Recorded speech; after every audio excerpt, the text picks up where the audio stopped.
let's talk about this person that we need to learn to be kind to. Now, let me start by sharing a story with you from when I was 16. So I had just gotten my driver's license. Now, I don't know if you remember this, but this is a really exciting time. Like, you are free, you are somewhat independent because you can take yourself places and you don't have to ask for a ride. So this was a big deal. I think I'd had my license for maybe like 2 weeks, okay? And I will never forget, I was driving down Nolensville Road, which is about 3 miles from my house now today, but also where I grew up. And I was coming up on a red light. Now, Nolensville Road, the speed limit is maybe like 40 miles an hour, I think. So I was going maybe 35, maybe 40. I wasn't speeding. But as I'm approaching the light was yellow, and I knew by the time I got to the light, it was going to be red. So I could either slam on the gas and try to run it, or I could hit my brakes kind of hard and I could stop for the red light. Well, I made a decision in that moment to hit the brakes. I thought, I don't want to speed. I don't want to run a red light. I'm barely 16. I don't want to get a ticket. I'm going to try to stop for this light. Now, it was an aggressive stop, but it wasn't slamming on the brakes. So I hit the brakes gradually but quickly and stopped for the red light. Well, the car behind me didn't. The car behind me thought that I was gonna run it, and they were gonna try to run it as well. So instead of hitting their brakes, they hit the gas and they gunned it right into the back of my car. Y'all, I was so scared. Thankfully, I was okay. My seatbelt caught me. I had a little bit of a whelp mark here, and of course, we had to call the police, and they came out and all of that stuff. I was not at fault. I was safe. They were safe. We were all okay. But what's interesting is that moment, that experience of getting in a car wreck when I was barely 16 years old and one of my first times driving by myself truly scarred me. It may not sound like a big deal, and of course we all turned out okay, but to this day, when I'm driving my car and I have to hit my brakes quickly for a red light that's turning red, every single time, y'all, I look in my rearview mirror and I go, don't hit me, don't hit me, don't hit me. Every single time. Because why? Because I was scarred by that experience. Now, I know that seems like a silly example, but we all have experiences in life, growing up, in our childhood, in our past, and especially relationally, that wound us, that scar us. I have those too. I have a lot more of those examples that don't have to do with the car wreck that I'm not comfortable sharing on my show, but you know what? You have them as well. We all have them. We all have wounds from things people have done or things people have said. If you don't have a wound at your age in your life, you're not human. We've all been hurt. Now, maybe yours wasn't some traumatic event in your family. Maybe it was something where someone was really mean to you your first day of middle school. The cool kids left you out and wouldn't let you sit at the lunch table. People called you dumb. Someone said you were fat behind your back. People gossiped about you. Maybe you didn't make the sports team. There are things that happen to us, big and small, from people that mean a lot to us and people that don't mean anything to us. But either way, the same result happens. It hurts us. And what's interesting is these wounds from our past, these experiences, even if they seem insignificant in your memory, you're going, why do I even still think about that? Why do I even care about that? Whether we realize it or not, they have shaped us. And in many cases, they still affect us to this day. You know, I remember when my husband and I were very early on dating. Now, we met in a running group. I've talked about that before, but I don't think I've shared this story where one of the very first times we hung out, just him and I, it was kind of a day date where we had gone to REI, we got some ice cream.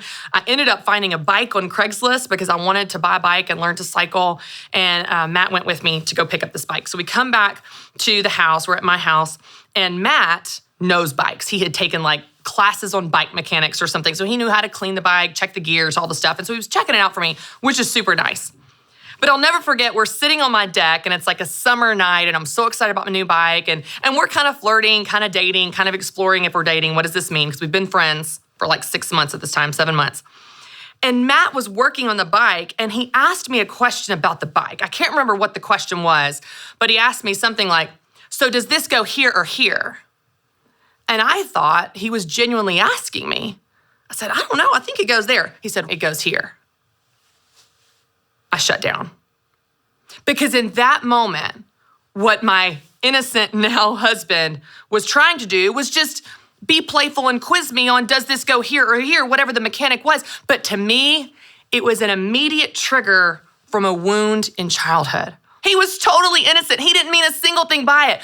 But that just shows how we all have wounds, triggers, things that come out in our day-to-day life as grown adults, as grown men and women that show how there is something in our inner child. There is something from our past. There's something from those wounds that still affects us to this day. And what we try to do as responsible grown-ups is we try to dust ourselves off, pick ourselves up, pull ourselves up by our bootstraps. We try to cover up the wound, pretend the wound's not there, dismiss the wound, try to just stay so busy we forget about the wound. We try to completely ignore it, but it's still there. And it still affects us. Those hurts, those labels, those names people called you. I remember another silly example. I remember being on the school bus, and I think I was in maybe 5th or 6th grade, and I was really shy. I know this is hard for you to believe today. I was really shy growing up. I was an only child, so I didn't have like a sibling to walk into new classrooms with. And so I was always really shy. So I would get on the school bus, and I would find a seat, and I would just sit by myself. We didn't have cell phones that we stared at. I didn't bring a book. I just would sit by myself. And I remember there were these boys that would taunt me. They're like, "Why are you just staring there? Why are you just staring? What are you staring at? Are you stone-faced? Hello?" And I was so humiliated. I didn't know what to say. I didn't have words to stand up for myself. It made me that much more shy and that much more embarrassed. And still to this day, when someone catches me deep in thought, or maybe I'm just not paying attention, someone goes, "Hey, smile. Why aren't you smiling?" I'm like, nothing will get the exact opposite response from me than telling me to smile, except maybe telling me to calm down. You will get the opposite response. Why? Because that's a trigger for me. Because immediately I'm back to 5th grade and someone's calling me stone face on the school bus. I don't know what that is for you. I don't know if it's a name someone called you, if it's a person that hurt you. I don't know if you went through some kind of trauma, disappointment, heartbreak, losing someone, having to deal with something well before you should have ever had to deal with it. I don't know what that is for you. We all have different degrees of hurt or heartbreak.